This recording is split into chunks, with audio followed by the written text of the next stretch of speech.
Les ministres internationaux, Assemblée nationale, prière de protection divine chaque minuit, disons 0h et 5h juste, avec l'évangéliste Claude Kaboudioualessa, le ministre de Défense, le gouvernement, il y a Jésus-Christ. Puis, Bokolanda Yango en direct na ba plateforme sur les réseaux sociaux, notamment Facebook, où ils na combo ya évangéliste Claude Kaboudioualessa, et aussi na chaîne YouTube Kaboudioualessa. ASOMIP mi ONG conférence débat le vendredi 1er mai 2026 à 10h juste à 13h juste comme invité. Cette conférence sera bel et bien organisée par le président Joël Betou, qui est le président national de ASOMIP. Voilà. Intervenant, Cédric Moudiat, Union Sacrée, lui parlera les réformes institutionnelles et constitutionnelles envisagées pour renforcer la gouvernance en République démocratique du Congo. Prince Epenge Lamouka lui parlera les garde-fous nécessaires pour parvenir les dérives autoritaires et garantir l'alternative démocratique. L'alternance démocratique, pardon. Et ben, nous avons Sa Majesté Lemba Lemba, chef traditionnel, lui parlera également du rôle des acteurs sociaux dans la redéfinition du contrat social et la promotion de la citoyenneté active. Enfin, c'était Isaac Malonga, politologue, lui parlera des enjeux géopolitiques et socio-économiques d'une révision du contrat social en République démocratique du Congo, éclaircissement comparatif. Communiqué de presse de la CENI numéro 005/CENI/2026, République démocratique du Congo, Commission électorale nationale indépendante. La Commission électorale nationale indépendante, CENI en cycle, c'est réunie en assemblée plénière ce 20 mars 2026 dernier pour évaluer l'évolution du calendrier en rapport avec l'élection du gouverneur et du vice-gouverneur de la province du Sankuru.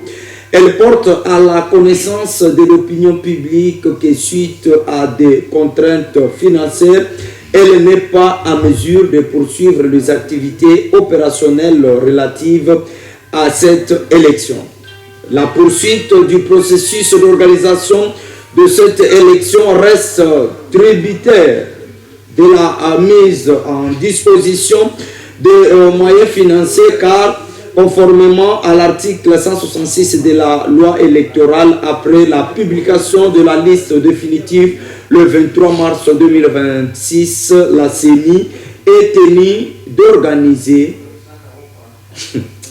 la secrétaire, pardon. Naïbité, Totuna, secrétaire général, il y a UDPS Tshisekedi, Augustin Kabouya, VPM de l'intérieur, Maître Jacqueline Chabani, Tata Mokoza École, Totuna Nani, président nouvelle est là, Adolphe Mouzit, Doudou Famba, Mokoko Sam, Totuna Mokoya économie, Koumakamopé et Simbate. Boya Bissanga, article Nini est posé problème dans la constitution pour financer l'élection il y a 100 jours. Article O, il a 4 constitution congolaise. Où ils allaient empêcher le gouvernement congolais et financer CENI pour organiser l'élection. Il y a gouverneur, vice-gouverneur dans 100 jours. Boya Bissanga, article Nini, il a 4 constitution actuelle. Où ils allaient empêcher le financement de l'élection. Il y a bourgmestre. Ce qui l'article est changer la constitution. Ce qui l'article est changer la constitution. Ce qui est pour Kabouya comme Bogar Lelo, pour le ministre comme Kitoko Lelo, ils ont lié la constitution. Mais pour venir dans la bonga, ba invité bazali a bonga, tous allez lier la constitution. Parlons comme eux, bande ko batali mbote na bi. Mbote, merci. Poso mobimba, bobengi. Bande ko nyonso à Brazzaville, merci beaucoup. Merci pour notre soutien. Merci pour la nyonso. Shadow, merci beaucoup depuis Brazzaville, bovanda ibele na itando ike pour na portal Parlons Congo. Botal bote na nangote, eleki ya maman Jessica te, eleki ya Etienne te, Arnold te, mais boali ko tala le lenga ya musala na aliko sala nde aliko sala ke bovanda ibele. Bolanda mai matali Congo. Ezali pe bote ya walesa te. Voilà, numéro ezali wana na se itando ike boko benga boko commandenge mo message. On est en direct sur Show TV. Makambo mazongi na ingénieur Etienne lelo na mona ke linga icha mbulu ngani me na moni makambo DTH kabengele na papi samba nande ko Gédéon ngai na okendo sala jeune prière pour makambo na mona comment c'est spiritualité. Show TV na mona comment c'est spiritualité. Bande ko batali to ko beta masolo matali constitution congolaise entre congolais et aliko kana qu'il faut que changer constitution. Constitution ce qu'il y a moko il y a ko prévoir modification to changement na yango. Donc on bet également masolo matali ba province na biso comment ils allaient ko kambama na ba gouverneur ba tilami ko ponama. Et enfin entre élection na 2028 na dialogue o ba imbo ko bali ko senga priorité izalini. Priorité izalini. 4 invités tozali na bango na plateau mokolo malelo. Tozo bandana ambassadeur Samuel. Bote pe boye madame. Mbote ndeko Benoît na CPL déjà vous avez un plateau. École de l'air. Oui, tozali malgré ba multiples préoccupations. Comme organa union sacrée papa. Toza toujours na cadre pour sensibiliser les jeunes, union sacrée. Toza indépendant. Donc, je suis très content d'être sur ce plateau. Merci. Je crois que les téléspectateurs vont vraiment vous remarquer à Malam. Merci beaucoup. Tu as allé na Cordo Jérémy, hein? Cordo Jérémy Ndimba. Bote pe boye malade. Mbote ndeko Benoît. En tout cas, na CPL c'est pour la première fois na Kabola sur plateau et na yo et puis na bandirono sur bazo la biso. Merci. Tu as allé na Congo Eli Azali secrétaire général ya INP. Oui. Il y a Maurice Mbombo. Maurice Mbombo, c'est... Ah, qui nous parlons Congo, Makassi, hein? Non, pour cette fois-ci, il est tellement occupé. Tellement occupé. Oui. Tant beaucoup de collègues à pouvoir, beaucoup de occupé. Ce n'est pas totalement le cas, en fait, le monsieur en question. Si vous voyez, pour cette fois-ci, on organise quand même une conférence. C'est pourquoi le monsieur en question est tellement occupé de ces histoires en fait. Merci. Maurice Mbombo avec toute votre équipe, je vous salue en passant. Nous allons à Congo Pandi Dieu. Mbote, journaliste. Merci. On a bengaka procureur. Merci. On appelle ça procureur dans son botte. Au sambi sabatundenge longo bani botika moi iki. Merci puisque vous êtes revenu quoique moi iki kezalaki mercredi mais quand même vous avez tenu votre parole, nous vous en remercions. Moi aussi, je vous remercie. Merci. Moi, na Congo, ambassadeur, ambassadeur, il y a un mouvement moko bimina katanga kuna bami benga pe barebe. Bami benga pe barebe, moi basali communication na bango moko na boy kozo. Otale rebelle au Cameroun. Tu sais que Dieu va rebelle au bazote, tu sais que Dieu otale rebelle au Cameroun. Voilà. La Constitution prévoit-elle sa modification ou son changement? Oui, merci pour la question. Je pense que le débat où ils allaient malam et aussi ils ont aidé comment les va comprendre la situation actuelle de notre pays. Les lots, nazo meka pour la congolais va comprendre la constitution. La constitution encore reconnaître les changements mais va changer la constitution. Mais l'article 218, ils ont reconnaître révision. Donc, c'est-à-dire, pour aller plus loin, je vais d'abord expliquer ce qui est la révision de la Constitution ou encore la révision constitutionnelle. Et nous avons des nuances là. La révision constitutionnelle et les changements de la Constitution. La révision de la Constitution, c'est vraiment cette phénomène, il y a un phénomène où il y a une modification. Il y a une modification formelle ou légale où ils ont même changé, ils ont articles, quelques articles où ils ont la constitution, ils ont la loi fondamentale Yamboka. Et alors changement, ils ont changer le remplacement. Il y a Kolongola, c'est qui est un danger pour la République. C'est vraiment l'autonomie qui a changé constitution, encore IDPS endémique qui a changé constitution. Puisque au lobby que constitution et prévoir mécanisme il y a changer il y a mais quand c'est prévoir mécanisme il y a modifier quelques articles. Mais au lobby que bakoki ko changer pendant que y a un prévoir mécanisme de changement. C'est quoi tant on changer un mécanisme. Oui, je comprends. Il y a un domaine il y a droit à lobby boy. Ce qui tokei na référendum au peuple bako souhaiter ba moment quand constitution change jamais to les kana vote ya oui ou non un référendum. Na référendum. Na moni Tony moi ba kaza dia initier proposition. Yango ana so toke na référendum les a choix clair ya peuple ou encore il y a chaque citoyen on les va oui ou non ça va limiter va changer constitution to les na référendum. Voilà. Mais je rappelle à vos Omalouba que les changements de la constitution ils ont un danger pour la République. Merci. Nous voulons passer par la révision que par la Constitution. Merci. Passons par la révision constitutionnelle qui est le changement de la Constitution. Amakamboyo. Kanisa kia mulobi na yoki mwana na ngale lili bumu pasi abe papa li bumu pasi. Pona nini wewe natoni makambo ya Constitution.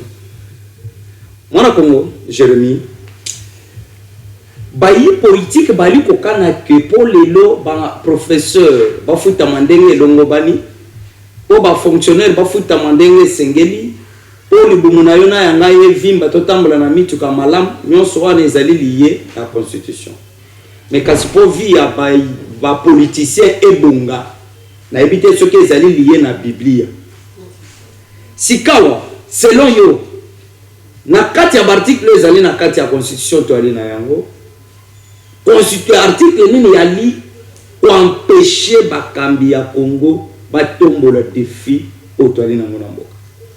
Merci beaucoup Ndeko Benoît. En tout cas, biso to ali mouvement M-Select, mouvement indépendant, mouvement rebelle. Tout ça non violent. C'est pourquoi tous en opposition, pourquoi tous en majorité. Alors so tous en biso tous peuple.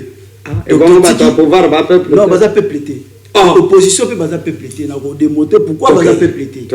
Alors biso to lobi boy pour ceux qui les toé na pouvoir lelo c'est au pouvoir to moni place to moni moyen ni tete au côté là parce que bande on a biso baza na pouvoir to yebi makambo ba osa lelo ba judiciaire ba frappeur ba judiciaire bina kana ça de fait était à judiciaire to moni esika to biso to ali peuple to ali abandonner ndeko Benoît M-Select ezali mongongo une voix donc moni ngana na émission na yo na même voix oui émission ba yimboka donc voix ya ba congolais ba démunis petit peuple ba mama matembele wana ba mandunda M-Select na bitumba nango azo porter voix ba chômeur parce que l'état na biso to koloba depuis que Félix Antoine Tshisekedi Tshilombo est au pouvoir le peuple d'abord ba congomani bazilaki ba moni yango ti eloko eza te papa na donc eloko eza te na secteur moko te pourquoi biso tobi mouvement de Congolais pour la libération effective du Congo parce que tobengaka que Congo est un pays indépendant mais Ndeko Benoît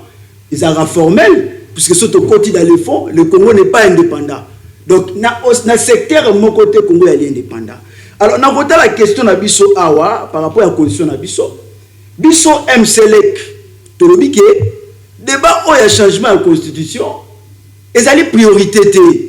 Parce que l'eau pour l'eau l'eau potable, il ne faut pas changer la constitution. L'eau de Benoît, pour te payer ça, il y a parce que tout le monde à un moment donné, le gouvernement a dit que Luka Massango, Libanda Mboka. C'est ministre national. Mais biso to yebaki na tango ya papa Etienne. Ba bese biso mokolo, il dépêche à vous au pouvoir. Vraiment bakongomani bakolia. Bakongomani bakoselia to sepelomona te. Tozolia to sepelomona. Parce que le lot to moni même la presse, faut libérer même la presse. Biso mouvement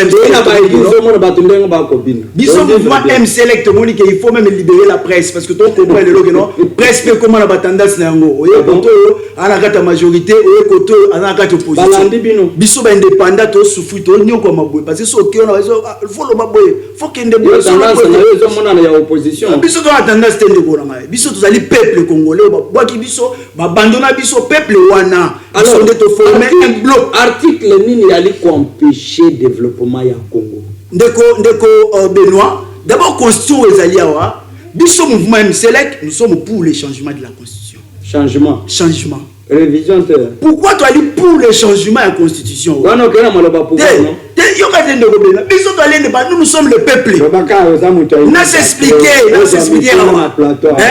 na lobby boy parce que d'abord c'est que nous décrions la sacralité de la constitution. Cette constitution a été violée plusieurs fois. Le long constitution les politiciens ont soutenu. Ce que Zalaki moi Simbe va trouver son prison. Donc pour la violence. Donc a violé plusieurs fois. Donc toujours bango soutenu mobeko ba ben constitution mobeko li kondi. D'abord tu crois définir d'abord la constitution, la loi fondamentale d'un pays. Mais ce qu'on dit, c'est l'opposition, tout comme le pouvoir, les acteurs politiques. L'opposition va violer la constitution. Mais plusieurs fois. Mais si on base sur la loi pour le statut de l'opposition, les témoins de l'opposition, monsieur qui Simba a mais on a besoin de l'opposition, parce que lorsqu'on parle même de dialogue, non, et aussi ce sont pas de pouvoir. Ils sont allés dans le pouvoir. Mais il y a le mais c'est pas de pouvoir. Alors, ce qu'on bande au bureau, article ni les animaux. Mais ce qu'on a dit, on dit papa Benoît, on a dit parole, mais c'est pas difficulté si kawana. Oh, au moins il y a question de constitution. Oui, mais c'est pas difficulté place wana. Parce que awa na débat sur le changement de la constitution. Fallait que normalement ba constitutionnaliste mboka na biso banani bambata babushabu na banani parce que le même ba constitutionnaliste na biso ba commis déjà couleur politique d'assez avec les bango nani wana oui nani le patriotisme ça soutient ba la politique alors le lo pona ko ba boye ngai lorsqu'on parle de la modification awa to na posa ba constitutionnaliste puisque et cause la biso peut une faiblesse parce que la constitution n'est pas une bible. Comment construire œuvre humaine, un travail humain, ça peut vieillir, mais c'est la mécanisme qui a changé.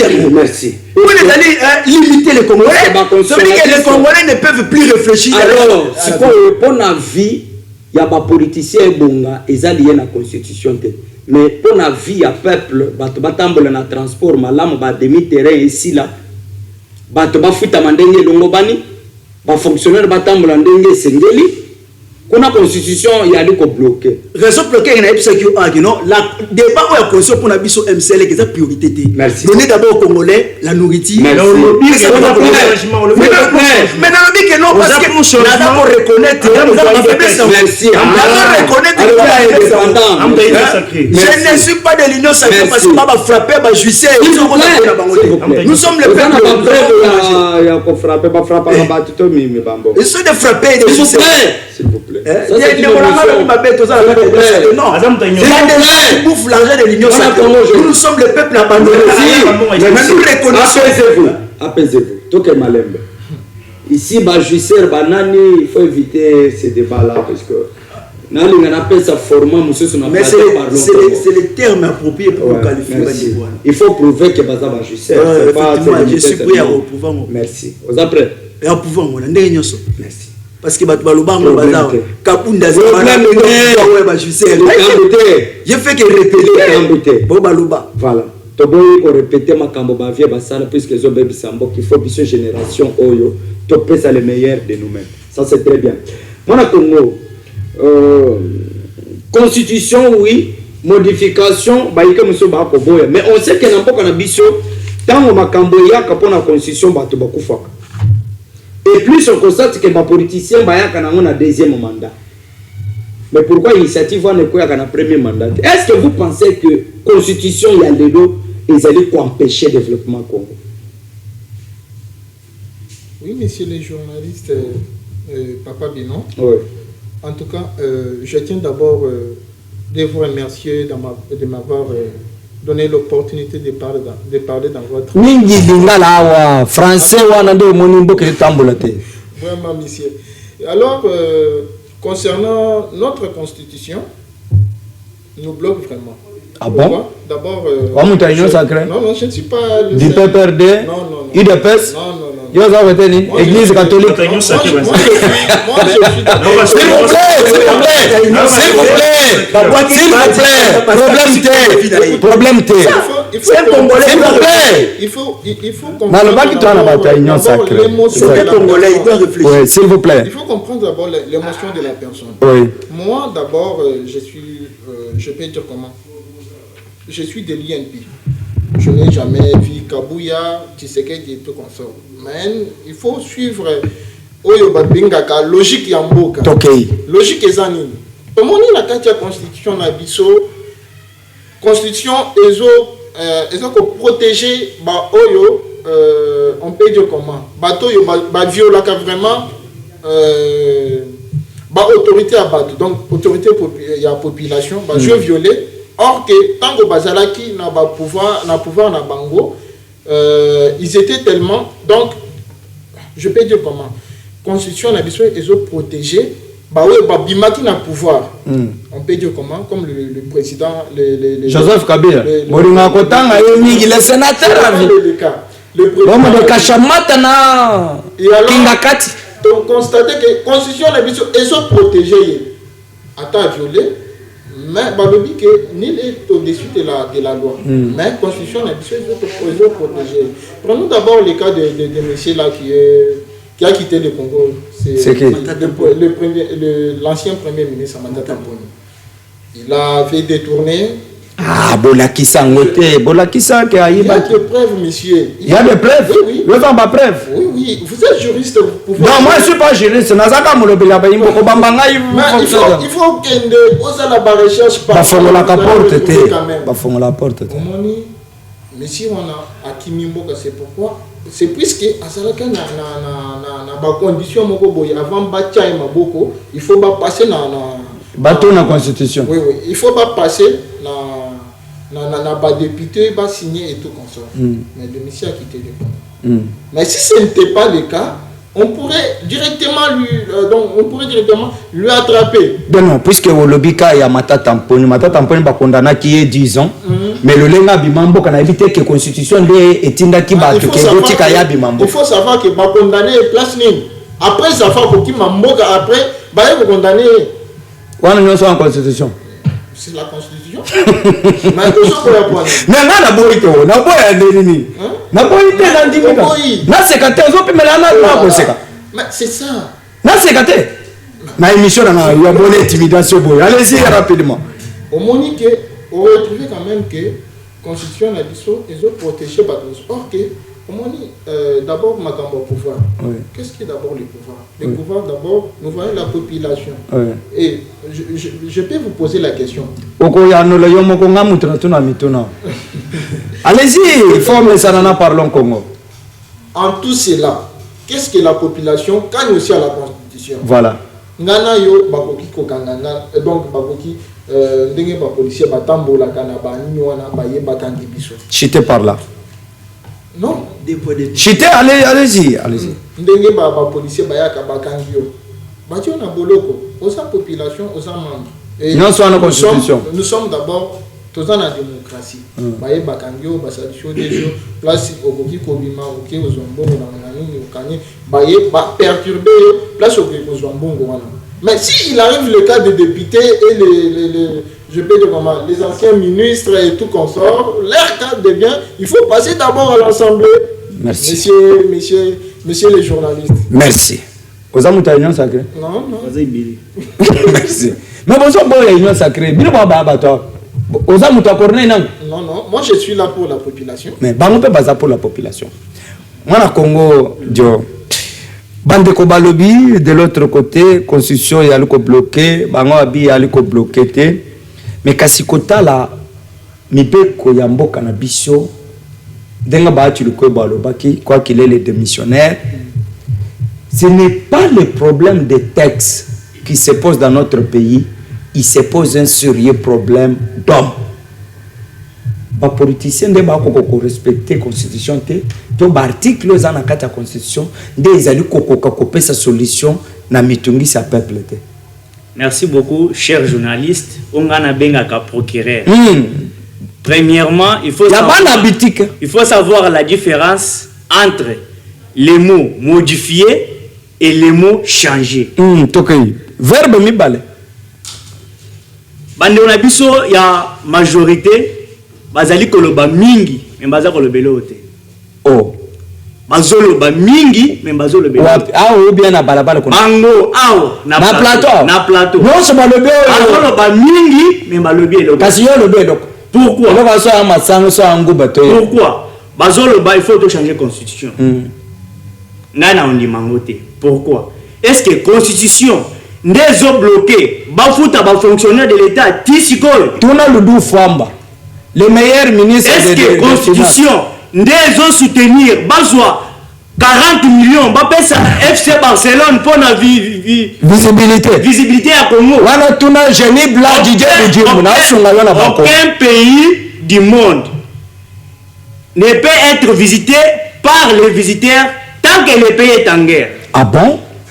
Aucun. J'ai dit aucun.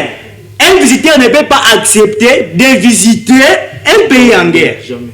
Ah bon? Comment vous prenez cette montant exorbitant pour envoyer à une équipe voilà génie blanc Didier Boudjimbo 40 millions tant que les soldats au bazana na bitumba bazoliate.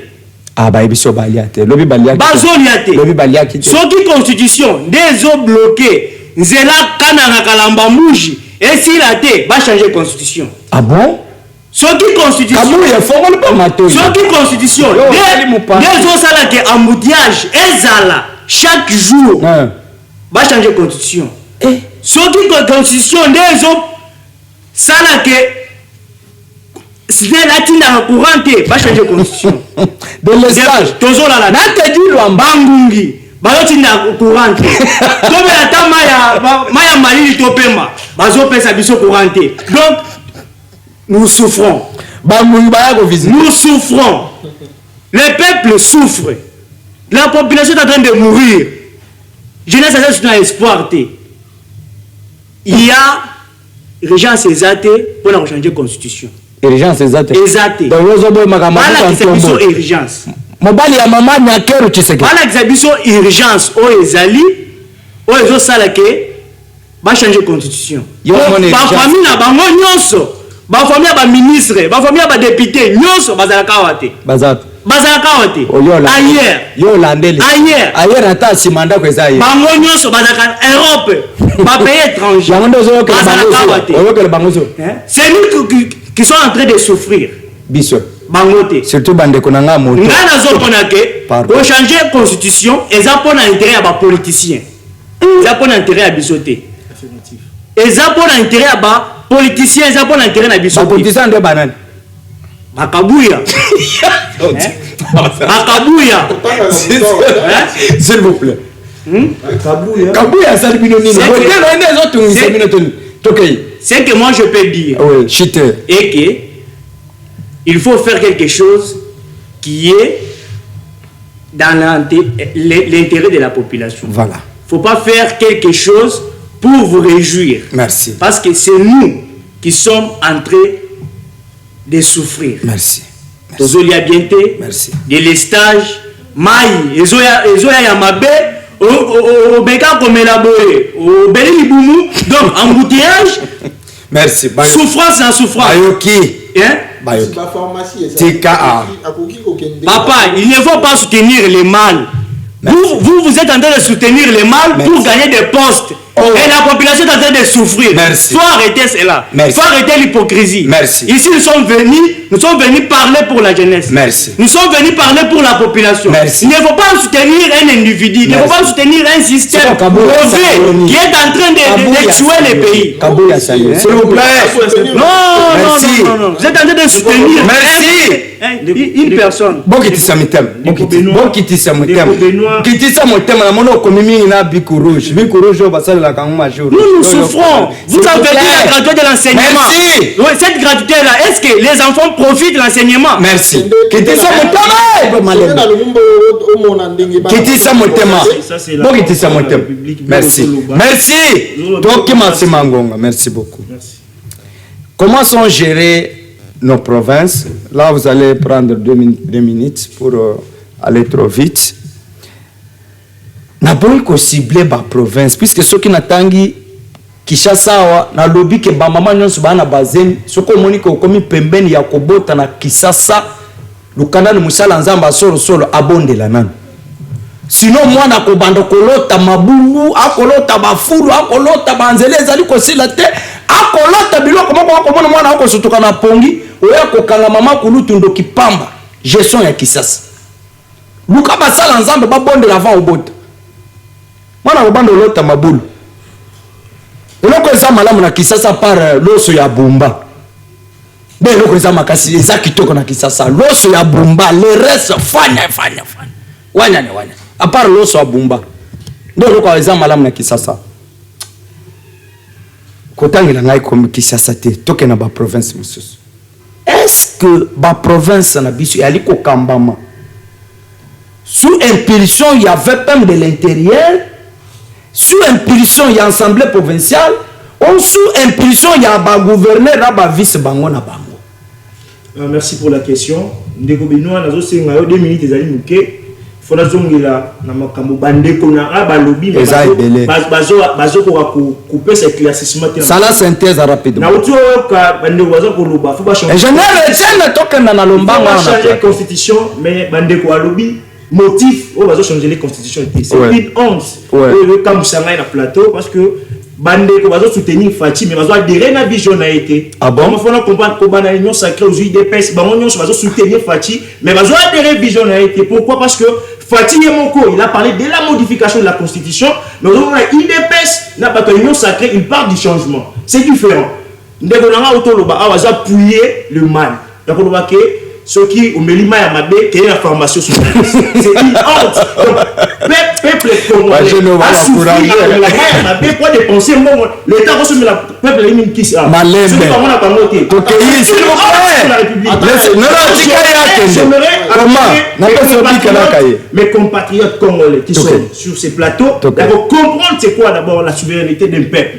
Le peuple manipulé, le peuple marginalisé, la jeunesse est manipulée. Sur les lots, on va changer de constitution. Le président lui-même reconnaît la modification. Selon la constitution de l'article 218. Mais vous nous amenez, il y a un changement. Mais vous maîtrisez le motif de la changement.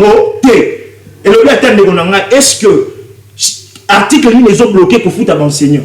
Article ils ont bloqué pour foutre à fonctionnaire à l'État. Article ils ont caramaboulou et la mandela on ceci là. Article ils ont carapona embouteillage ceci là. C'est une honte lorsque vous parlez de la constitution pour vous la maîtrise dans le domaine noir. C'est vraiment une honte pour la République et bien dans le plateau pour vous besoin maîtriser. Et aussi la question que vous avez posée, notamment ma province na biso na Kinshasa. Ouais, Vebumba na pêche mbote place aux ali, aux sala musala ya malamu. Pour bambouteillage sili na moni pe Kinshasa bongi ndingo lobaki. Na pêche mbote parce que ve Chabani lelo insécurité za sur na Kinshasa te. Sont constaté vraiment qu'il n'a plus de sili. Union sur sili, maman c'est normal. Mais je voulais un peu causer en assima par rapport à la question. Constitution na biso ils ont le bela mamutali gouvernement provincial et assemblée provinciale. Mais les lots, toujours comprendre. Pourquoi? Parce que dans la province, tout ça, oubliez pas l'État congolais. Je dirais, dans la province, on a un gouvernement central et la province, on va souffrir. Pour preuve, tu le bénis sans cours. Je suis été là, ils ont tribalisme, mais la zone lobby. Non, on est à tribunal. Non, il faut un lobby. Ce qui est tout, on comprend. Et aussi, j'ai vu des publications au Télé Bozolela. Est-ce que ma province va mériter? Et la province juste dans la police va tenir malonga. Mais quel est le rôle de ces députés provinciaux au Bazakuna? Quel est le rôle de ces gouverneurs et le vice-gouverneur au Bazakuna? C'est une honte. Nous appelons la jeunesse à côté pour revendiquer les droits et la province de Bino. Malgré tout, il faut que téléma. Aujourd'hui, j'attends sur la terre pour la télé, temps de se réveiller pour combattre pour la République. Merci. La lutte est vraiment compliquée, mais on va toujours continuer pour le changement. Merci. Toko Bunda Biso Bilenge pour le changement. Il y a Makambo Yamboko ya Biso Congo. Kasi Awa Mwana Congo. Nos provinces sont gérées. Na relancé na Mutuna.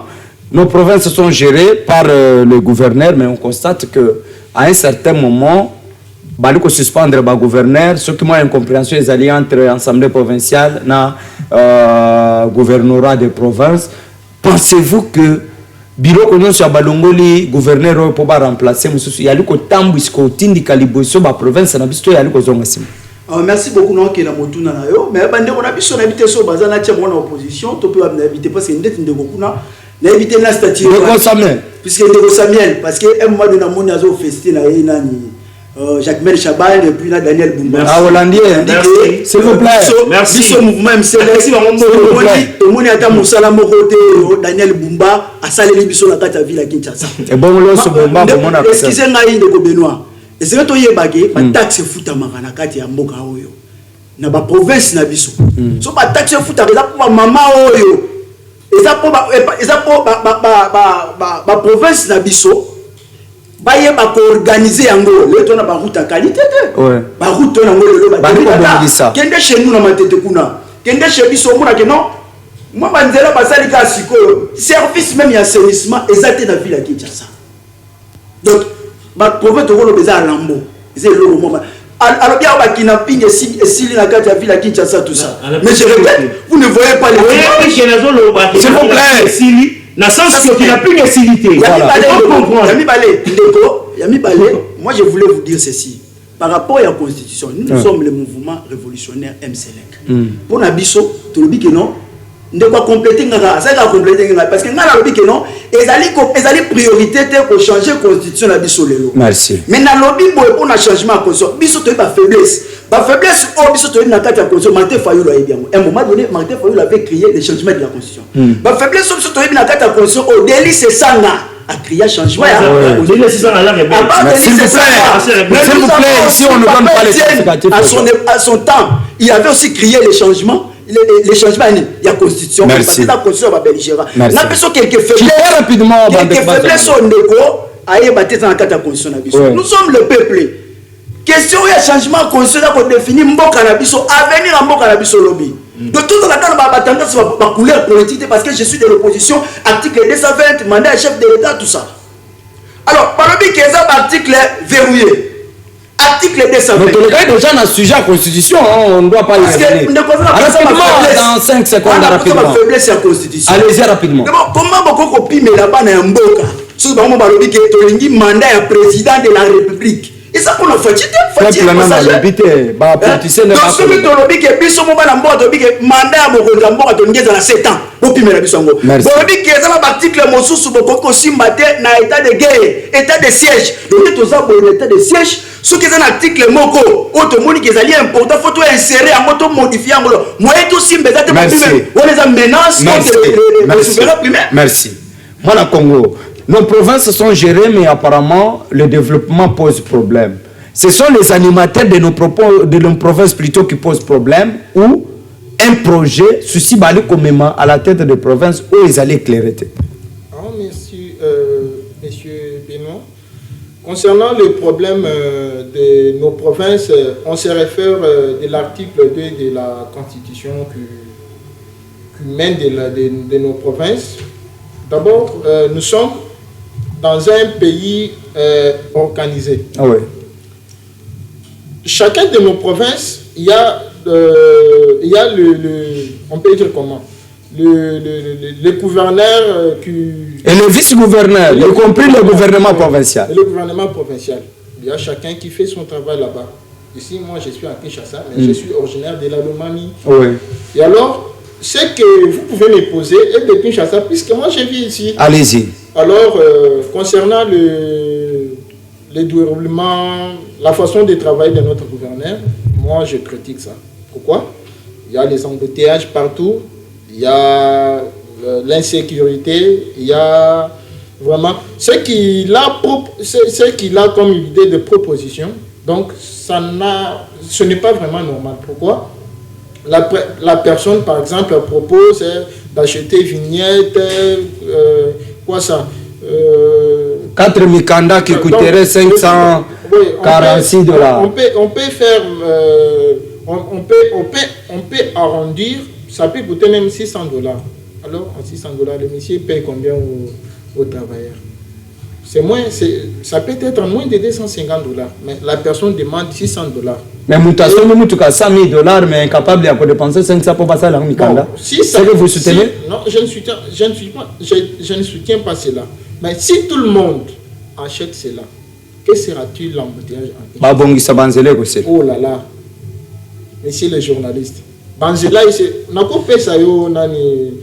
exemple rapidement. Namakanza côté ailingisa kuna. Tobanda ki koleka puisque ngana sala kuna. Tobanda ki koleka bien tango basala ki ba venir mususu. Maintenant basala ka makanza wana embouteillage comme place wana makasi. Mais il faut chercher autre disposition pour l'embouteillage en Kinshasa. Ce n'est pas le problème d'acheter les documents, voilà ceci, voici. Non, ce n'est pas le cas. Merci. Notre gouverneur est incompétent. Merci. Binono sobolelaka na incompétence. Ata maman alambi fofouer moko, zeta fofouer kimie na loboko tebi, maman za incompétente. Ah. Pardon. Moi na Congo. Moi je voulais que vous poser les points pour la province ya Kasai central au lilo ezali ko souffrir na ba érosion ya ko souffrir na gouvernance auto ko yebate si nécessairement le gouvernement central a missionné na Kasai central notamment Kananga et d'autres territoires. Est-ce qu'aujourd'hui la ville de Kananga ou la province de Kasai central est bien gérée? Merci beaucoup des journalistes. On a benga ka procureur. Apesi fermer vendre mo. Oyo ngana ko bisayo ezake. Opesi bango minute. Bande na biso mi balo. Opesi bango minute po baloba. Inquiétude, na ba problème, na ba cause. O ezana ba province na biso balobi elo. Yo lo bakasi. On ngana ko bisayo ezake. Il y a aucune ville, aucune province de la RDC où aucun Kendeboyo se reposer. Na lola bate. Exacté. Na Kasai central, na Kananga, bisika ngai na oti. La souffrance est exagérée là-bas. Ma exacté. Aucun vendre 1 mois sans l'eau potable. Je suis victime de ça. Aucun vendre 2 ans, 1 année sans courant. Mais ce courant il y a et il y a 8 heures et qu'il y a 12 heures et il y a 16 heures et qu'il y a 21 heures. Comment la population peut survivre? Zélé athées. Constitution. Zélé athées, je vous dis. Dans village d'Abisso, dans le village de la Bilanga. Mais pendant qu'on met ma bilan, on a le ville. En zélé athées.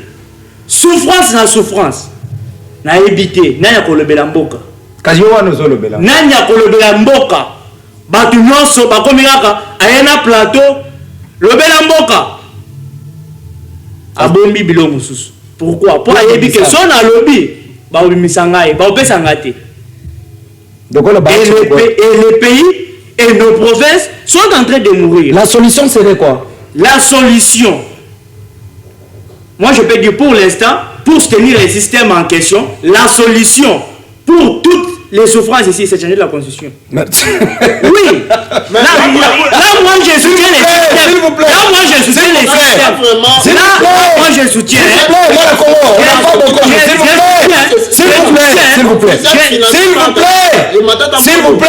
Moi et Kabila, j'ai quel lien pour moi et Kabila. On n'a pas beaucoup. Il y a quel lien entre moi et Kabila. Moi je suis Pandi du Kasai central, à Kanang. Je suis Moulouba. Mais je devrais venir ici soutenir mon président parce qu'il est de là-bas. Il faut savoir que notre président est bloqué par la Constitution. Mais pourquoi je viens ici? Je m'oppose. Parce que je connais les souffrances que la population est en train de souffrir. Voilà. Il faut s'opposer. S'il vous plaît. Le lot basali ba WC public. S'il vous plaît, ingénieur Etienne, sauvez-nous ici rapidement pour qu'on chite. Le lot basali ba WC public. Ouais. Chite rapidement. Le lot basali ba WC public na ville ya Kana.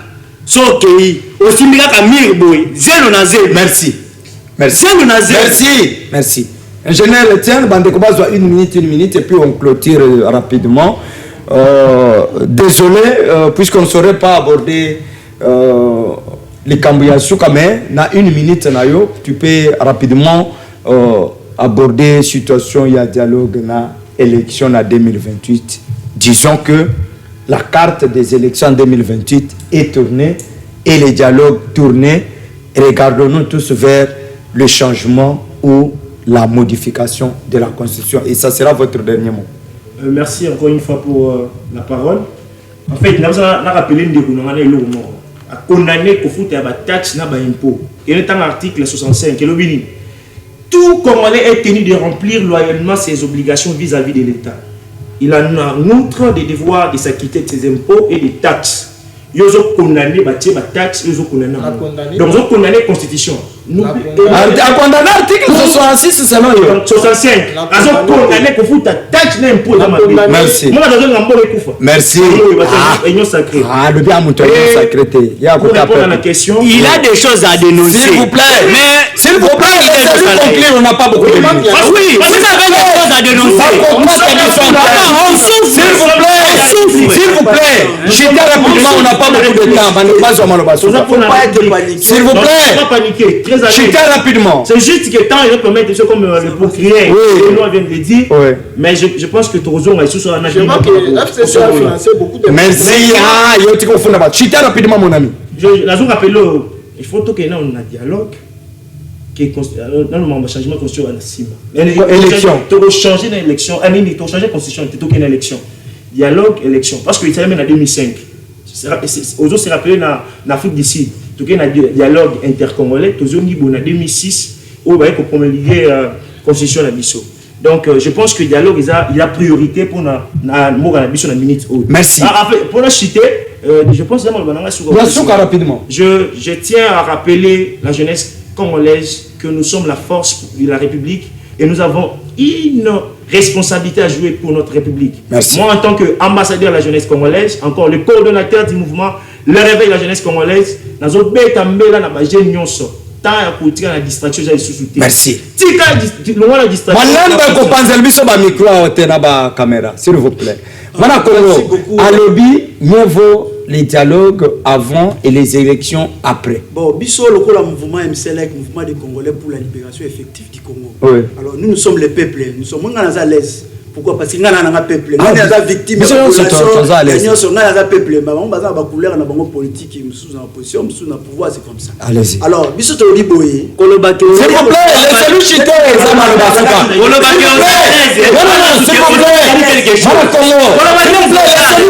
n'a pas beaucoup de minutes.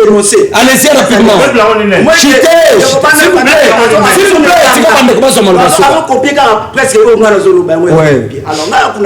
Alors, biso tolobi boye, tozana posa kimia o to bengi pe durable ezonga na kati ya mboka Congo. Voilà. On a so bazana est tola la pongité. À tout moment nous prions, mais pour la faire des biso pour le moment voir automoni que togo s'en sortir nango. Prière aussi les saguer. Merci. Sengi dialogue. Prière aussi rapidement. Donc Benoît ba dialogue ça ne délai ils ont partage du pouvoir. Yango opposition ça kozila. Na pouvoir ça kozila ba kabela. Biso peuple dit que dialogue wana ba vanda toyeba lolenge to ça ba élection ya bien. Merci. Ba élection to za la 2028 to za la maquiller ce point après c'est là ba contestation wa to linga. Merci. Moi Congo votre dernier mot rapidement. En tout cas merci beaucoup. Concernant le problème de dialogue et les élections en 2028. Les élections en 2028, moi souvent je soutiens le dialogue. Pourquoi? D'abord, nos provinces est menacée. Prenons d'abord le cas de l'Est du pays. Ouais. Nous constatons quand même que les jeunes Nabiso sont menacés, sont bien. Donc, je peux dire comment il n'y a pas la différence entre toi qui es ici et les jeunes qui souffrent en l'Est du pays. Tout ça, nous sommes pas congolais, mais Bango va souffrir. Mais aux autres, ils ont organisé l'élection en 2028. Donc, ça... Voilà, ma la constitution, rapidement. Je dis ceci. Concernant les problèmes des élections, pas question. Or, nous soutenons vraiment le dialogue. Oui, il faut sanctionner Nini après. Et pour sanctionner Nini. Ce qui te sololi, Nini Koya Simon. Ce qui te sololi. Nous sommes tous les Congolais. Merci. Question à dialogue dans l'élection, ils ont pensé sur les Congolais, on ne sait pas où aller. Selon eux, tu privilégier dialogue ou tu maintenir l'élection en 2028? Merci beaucoup. Premièrement, il faut savoir, dialogue wana et kozana banane. Il faut savoir cela. Wana mutono zoto na nani? Nazoto na yote. Nazoto ni nani? Kotangela nga kombote. Titirisa maloba na rapidement. Dialogue tokosala na banane. Banane ba kosala dialogue. Eza ba oyo baza yana makila ya bande na biso na maboko. C'est ça la question. Eza ba oyo bazo sala ke constitution va changer, c'est ça les problèmes. Si vous avez l'idée, si vous avez l'amour de la patrie, vous ne pouvez pas mettre la pression pour un dialogue non plus. Il faut donner votre idée. Merci. Il faut donner votre idée. Merci. S'il vous plaît, on n'a pas beaucoup de minutes. L'émission est finie. S'il vous plaît,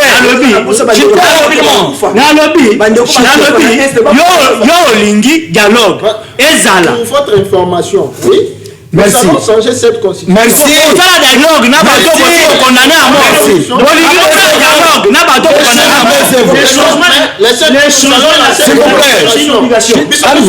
une obligation. Papa, dialogue est urgence. Urgence pour la pays. C'est quoi urgence ces années?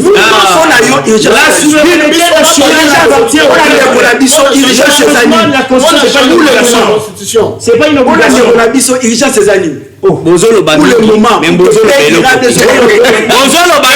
mais Bozolo Merci. Il y a la différence entre être sage et être intelligent. Merci. Faut savoir.